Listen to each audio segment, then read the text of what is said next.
Hello student, आज हम projectile motion पढ़ेंगे और इसके 4 लेक्चर हम ऑलरेडी डिस्कस कर चुके हैं। आज कुछ ऐसी प्रॉब्लम डिस्कस करेंगे जो बहुत ही इंपॉर्टेंट होती है, रेगुलर बेसिस पे एग्जाम में पूछी जाती है। उन चीजों को हम डिस्कस करेंगे।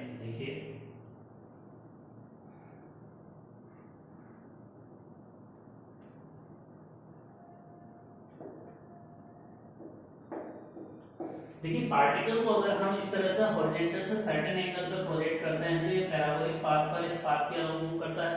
और इस पाथ के अराउंड मूव करने का मतलब है जैसे किसी इंस्टेंट पर पार्टिकल यहाँ पहुंचेगा तो इस पॉइंट पर पार्टिकल की वेलोसिटी इस पॉइंट पर जो टेंजेंट ड्रॉ करोगे ना उसकी डायरेक्शन इधर की तरफ होगी। इसको मैं पी पॉइंट कहता हूं। तो पी पॉइंट पर वेलोसिटी का मैग्नीट्यूड हमने कंसीडर करा v। जैसे जैसे ऊपर जाएगा वेलोसिटी घटेगी, तो यहाँ वेलोसिटी u थी, इस p पॉइंट पर एक वेलोसिटी सर्टेन वेलोसिटी होगी। अब इस p पॉइंट पर जो वेलोसिटी होगी वो इस हॉरिजॉन्टल लाइन के साथ जो एंगल बनाएगी, ये एंगल अल्फा हमें कैलकुलेट करना है क्या होगा। तो हमारा अगला क्वेश्चन ये है कि हमें इस एंगल अल्फा की वैल्यू निकालनी है। और अब अल्फा को निकालने के लिए हमें u दे रखा है, थीटा दे रखा है। अब इस क्वेश्चन में या तो देता है कि यहां से यहां तक जाने में टाइम t लगा, तो अल्फा हमें टाइम के फंक्शन में निकालना होता है ना। a से t तक का टाइम दे रखा है, बताओ t टाइम के बाद इस वेलोसिटी का हॉरिजॉन्टल से कितना एंगल होगा ये निकालना होता है। या हमें क्वेश्चन में t की जगह ये वाली हाइट दे रखी होती है कि h हाइट पर अल्फा कितना होगा, तो h हाइट पर अल्फा कितना होगा ये हमें कैलकुलेट करना है। तो ये हमारा क्वेश्चन है, calculate the angle between velocity and horizontal after t time. तो इस तरह के क्वेश्चन को हम कैसे सॉल्व करते हैं उसको समझते हैं। अब देखिए, इसको निकालने के लिए यहाँ एंगल अल्फा निकालना है, तो हम ये जानते हैं इसके सॉल्यूशन के लिए कि हॉरिजॉन्टल डायरेक्शन में जो वेलोसिटी है यहाँ मान लो px है, वर्टिकल में वेलोसिटी यहाँ vy है और रिजल्टेंट वेलोसिटी ये है। तो अब इसका सॉल्यूशन करने के लिए tan अल्फा किसके इक्वल होगा, tan अल्फा होगा परपेंडिकुलर अपॉन बेस फॉर्मूला होता है। अब अल्फा के सामने वाली साइड, जैसे यहाँ एक इमेजिनरी ट्रायंगल ऐसा बना रहे हैं, तो अल्फा के सामने वाली साइड परपेंडिकुलर है। इस परपेंडिकुलर लाइन के अराउंड वेलोसिटी का कौन सा कंपोनेंट है, vy, और बेस के अराउंड है vx। तो tan alpha is equal to क्या होगा, vy अपॉन vx के बराबर, यही आएगा ना tan अल्फा। अब हम ये जानते हैं प्रोजेक्टाइल मोशन में यहां पर इनिशियल वेलोसिटी कितनी है, हॉरिजॉन्टल, इस इनिशियल वेलोसिटी के कंपोनेंट करते हैं। इधर वेलोसिटी आएगी u cos थीटा और इधर आएगी u sin थीटा, और एक्सेलरेशन नीचे होता है डाउनवर्ड g के बराबर। एक्सेलरेशन डाउनवर्ड होता है g के बराबर। जैसा हम जानते हैं x डायरेक्शन में एक्सेलरेशन 0, तो x डायरेक्शन में वेलोसिटी हमेशा u cos थीटा होगी। तो इसका मतलब vx की वैल्यू तो u cos थीटा के बराबर। तो यहां vx की जगह तो ये वैल्यू लिख देंगे।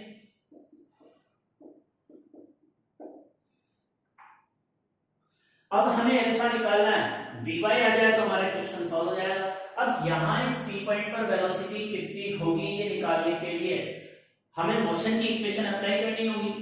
अब देखो, अगर हमें फर्स्ट पार्ट में जैसे टाइम दे रखा है,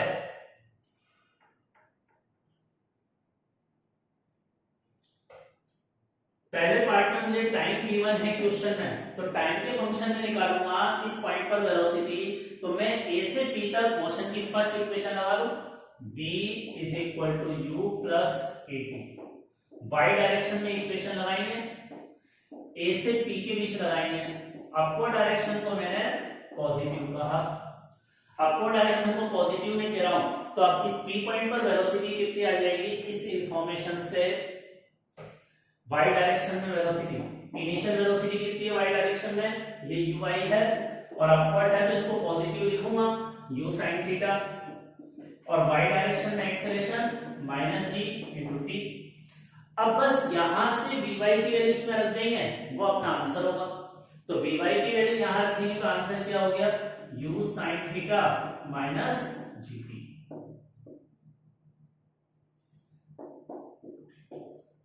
तो इससे हम अल्फा की वैल्यू कैलकुलेट कर लेंगे। u मुझे क्वेश्चन में गिवन है, थीटा नॉन है और टाइम दे रखा है। हमारा फर्स्ट पार्ट था अल्फा निकालना था इन फंक्शन ऑफ टाइम t। अब t अगर 1 सेकंड है तो यहां 1 सेकंड रखकर आंसर कैलकुलेट कर लेंगे। क्लियर। अब इसका सेकंड पार्ट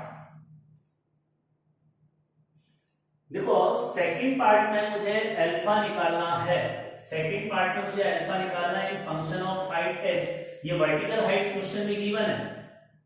अब h की टर्म में अगर मैं अल्फा निकालूंगा तो वापस मुझे vy निकालने की रिक्वायरमेंट है, और vy यहां हमने टाइम के, अब हमें टाइम नहीं दे रखा, हाइट दे रखी है, तो हम क्या करेंगे, vy को निकालने के लिए मोशन की थर्ड इक्वेशन यूज करेंगे,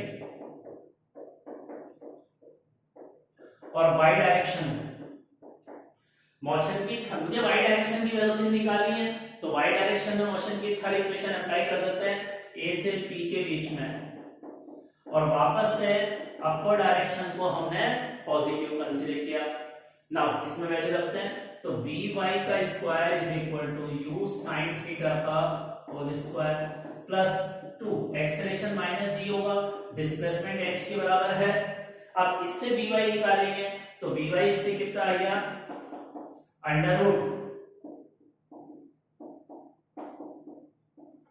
ये by की वैल्यू आ गई। अब ये by की जगह यहां रख देंगे, वो अपना आंसर होगा। तो अब इस क्वेश्चन का आंसर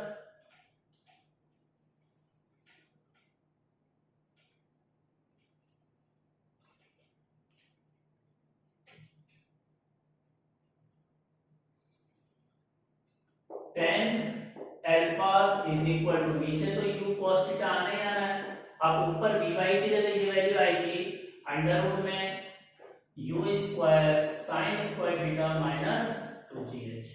ये इस क्वेश्चन का आंसर होगा सेकंड पार्ट का।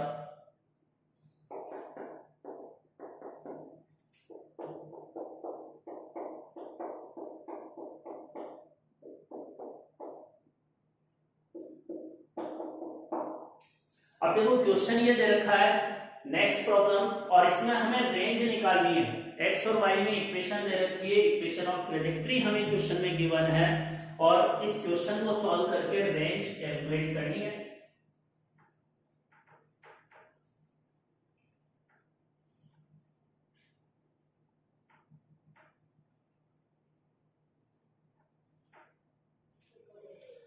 इस क्वेश्चन को सॉल्व करके रेंज निकालनी है। तो अब इस क्वेश्चन का सॉल्यूशन, मैंने इक्वेशन ऑफ ट्रेजेक्टरी बताई थी पिछली क्लास में, x tan theta 1 minus x upon r, ये इक्वेशन ऑफ ट्रेजेक्टरी थी ना। अब इस इक्वेशन को भी हम इस फॉर्मेट में लिखकर कंपेयर कर लेते हैं।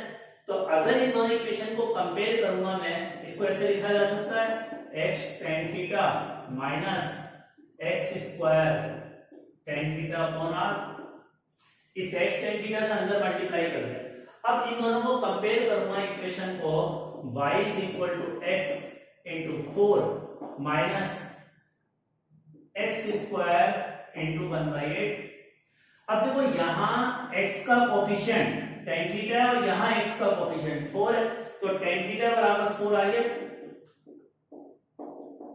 इससे तो एंगल ऑफ प्रोजेक्शन आ जाएगा, tan theta is equal to 4 आ गया।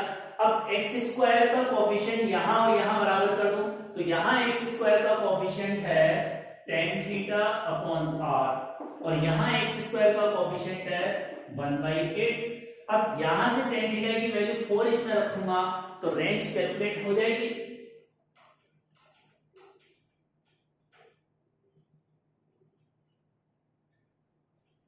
तो इस तरह से हम रेंज निकाल सकते हैं, tan थीटा की वैल्यू 4 इज इक्वल 1/8, तो r इज इक्वल टू आ गया 32 मीटर।